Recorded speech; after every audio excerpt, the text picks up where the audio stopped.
In general, Republicans are trusted more on national security issues than Democrats. They've voted for more defense spending, and therefore they feel if they have a fear factor, it will help them in the elections.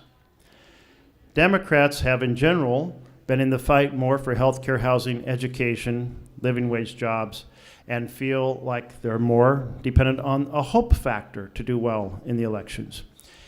So, how do you get a fear factor? Well, the administration looked at the issues from 2 years earlier. Ebola was no longer feasible because it wasn't scaring anyone anymore. It disappeared and then barely reemerged in a very remote section of the Democratic Republic of the Congo.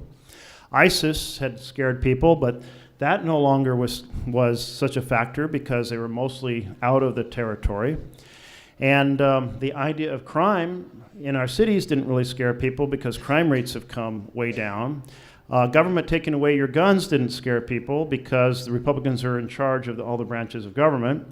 And so what was left? Immigration became the fear factor. This was the conscious strategy of the administration, was to drive that, and therefore it has really disrupted the collaboration to find solutions. We had Democrats and Republicans in the Senate in 2013 that did a comprehensive immigration bill.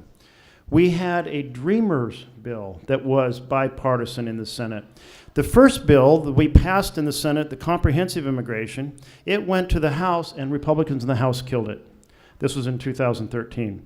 The Dreamer bill, President Trump pulled in Democrats and Republicans and had all the press in his office on a Tuesday for cameras rolling for over an hour, and it was a big bipartisan, bicameral festivity, and the president said, "I'll take the heat, we'll solve this Dreamers problem, bring me a bipartisan bill."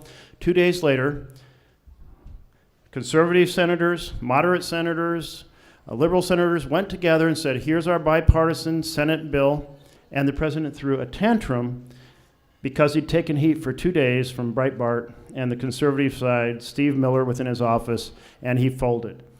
So we're deeply divided.